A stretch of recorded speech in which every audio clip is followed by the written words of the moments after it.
주님께서 여러분과 함께 마르코가 전한 거룩한 복음입니다. 그때 예루살렘에서 내려온 율법 학자들이 예수는 베엘제불이 들렸다고도 하고 예수는 마귀 우두머리의 힘을 빌려 마귀들을 쫓아낸다고도 하였다. 그래서 예수님께서는 그들을 부르셔서 비유를 들어 말씀하셨다. 어떻게 사탄이 사탄을 쫓아낼 수 있느냐? 한 나라가 갈라서면 그 나라는 버티어내지 못한다. 한 집안이 갈라서면 그 집안은 버티어내지 못할 것이다. 사탄도 자신을 거슬러 일어나 갈라서면 버티어내지 못하고 끝장이 난다.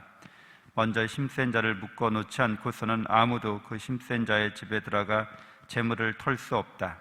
묶어놓은 뒤에야 그 집을 털 수 있다. 내가 진실로 너희에게 말한다. 사람들이 짓는 모든 죄와 그들이 신성을 모독하는 어떠한 말도 용서받을 것이다.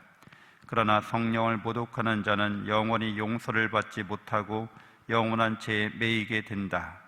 이 말씀을 하신 것은 사람들이 예수는 더러운 영이 들렸다고 말하였기 때문이다. 주님의 말씀입니다.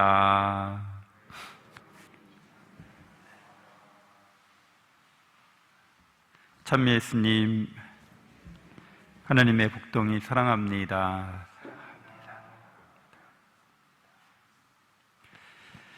네, 오늘 우리 성경 통독 함께 나눌 성경은 아모스서 1장부터 9장까지 나누도록 하겠습니다. 아모스 예언자는 예수님 오시기 8세기 그 이전에 활동했던 예언자입니다.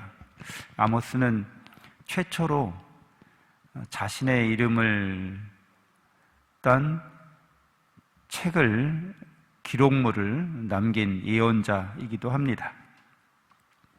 원래 남유다 출신이어서 북부 이스라엘로 가서 하나님의 말씀을 전하라는 그런 부름을 받고서 파견된 사람이기도 합니다.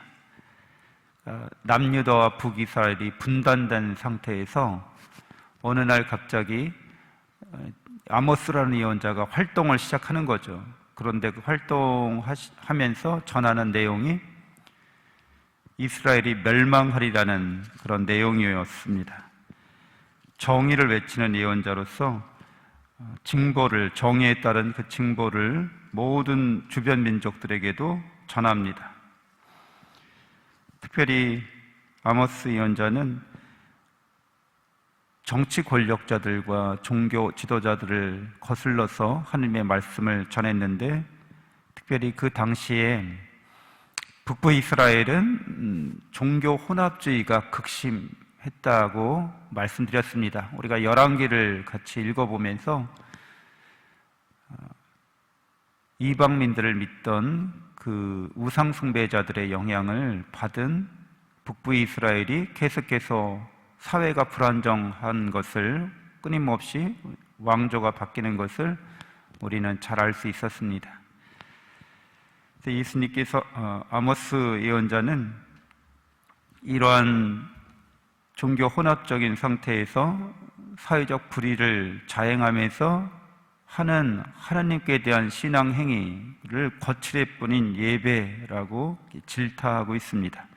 아모스서 4장 4절에 거칠애 뿐인 예배라고 이렇게 제목이 달려 있는데요. 이스라엘이 좋아하는 것은 희생 제물을 바치고 셋째 날에 11절을 바치고 누룩 든 빵을 감사예물로 살라 바치는 것, 큰 소리로 자원 예물을 공포하는 것. 우리가 이렇게 종교 활동을 잘한다, 이렇게 광고하는 것일 뿐이다, 이렇게 얘기하고 있습니다. 또한 그들에 대한 경고로 이런 말씀을 해주십니다. 그렇게 거칠애 뿐인 종교 예배를 하면서 실제로 생활하면서는 10장이죠. 5장 10절에 경고 이렇게 제목하에 11절서부터 너희는 힘없는 일을 짓밟고 도저를 거두어 가고 또 포도밭을 가꾸지만 그래서 그런 착취로 얻은 것들을 통해서 너희의 부를 늘려가지만 결국에는 그 부와 함께 멸망하리라는 것을 예언하고 있습니다. 이렇게 이스라엘 안에서 남유다 출신 아모스가 활동을 하는데 주로 베델에서 활동한 것으로 그렇게 추정이 됩니다. 아모스 예언자가 베델에서 활동할 때 베델의 사제였던 왕실 사제였던 아마치아에게 이제 쫓김을 당합니다. 그러면서 남유다에 가서나 예언 활동해라, 거기서나 빌어먹고 살아라, 이런 말로 이제 비판을 당하고 이제 쫓겨나는 신세가 되는데 또 그에게도 하나님의 말씀을 전합니다. 그러니까 예언자는 하나님의 말씀을 전하는 사람으로서 누구나가 우리 그리스도인들은 예언자라고 할 수 있습니다. 우리가 세례받았을 때 그리스도의 사제직, 예언직, 왕직을 세 가지 직무를 다 우리도 그 직무에 참여하도록 부르심을 받았다고 할 수 있습니다. 우리가 하는 이런 종교적 삶이 또 종교적 예배 행위가 하나님의 정의와 하나님의 공정에 맞는 우리의 실제 삶으로도 잘 드러날 수 있어야겠습니다. 사회적 관심이라고 하죠. 우리가 사회 문제를 바라볼 때도 신앙인이기 때문에 사회 문제는 관심 없어야 돼라가 아니라 이 사회가 하나님의 말씀에 따라서 정의로운 사회가 될 수 있도록, 공정한 사회가 될 수 있도록 기도하고 실질적으로 우리의 삶에 있어서도 그렇게 하나님이 원하시는 삶의 모습을 지켜갈 수 있도록 해야겠습니다. 잠시 묵상하시겠습니다.